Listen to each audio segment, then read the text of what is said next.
दोस्तों, मैं मनीष मिश्रा, बात सितारों की से। आज हम जिस टॉपिक पे बात करने जा रहे हैं, वैसे देखा है तो बड़ा इम्पोर्टेंट टॉपिक है। वो खास करके नवरात्र या ये जो ड्यूरेशन रहता है, इस समय आपने देखा होगा काफ़ी शादियां होती रहती हैं।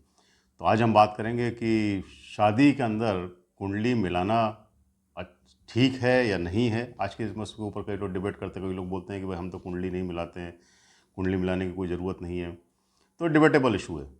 लेकिन मेरा ऐसा मानना है कि अगर हम हमारे सनातन के हिसाब से देखें तो हम लोगों ने हर समय कुंडली को मैच कराया है, कुंडली मिला करके शादी की है।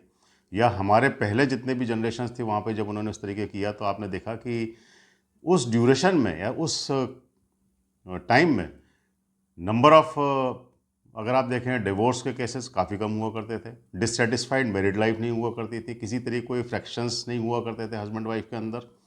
एक बड़ा अच्छा कॉर्डियल रिलेशन होता था आपस में एक दूसरे के साथ में।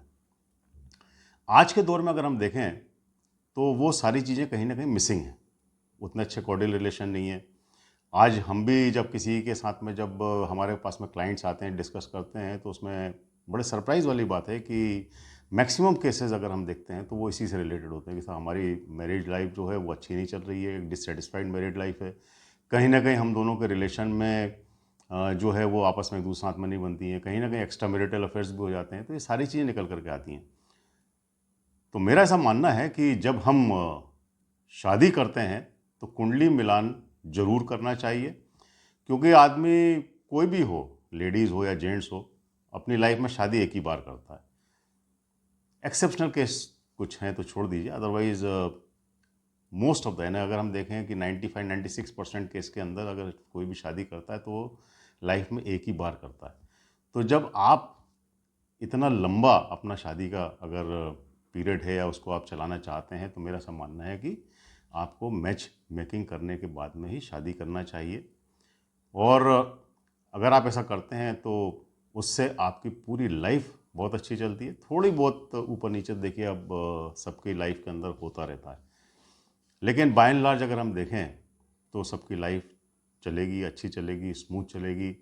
उनकी आने वाली जनरेशन्स अच्छी होंगी, आपस में एक दूसरे साथ में फ्रेंडली रहेंगे, हस्बैंड वाइफ अच्छे रिलेशन बने रहेंगे, कॉर्डियल रिलेशन बने रहेंगे। उन दोनों के बीच में एक अच्छा वार्मथ क्रिएट होगा, दोनों के बीच में एक अच्छी फ्रेंडशिप वाली रिलेशन भी बनी रहेगी। तो मेरा ऐसा मानना है कि हमको अगर शादी किसी की भी करना है तो कुंडली मिलान के साथ ही करना चाहिए। इसके अगले एपिसोड में जब हम बात करेंगे तो हम ये देखेंगे कि भाई जब आप कुंडली मिलान करते हैं तो उसमें आपको किन किन चीज़ों को कंसीडर करना चाहिए, जिससे कि जो भी हस्बैंड वाइफ हैं उनका आपसी रिलेशन बहुत अच्छा रहे आगे। तो अब हम आज तो हमने इसके ऊपर बात की, अगले एपिसोड में हम बात करेंगे कि कुंडली मिलाते समय हमको किन किन चीज़ों को ध्यान में रखना चाहिए। Thank you very much.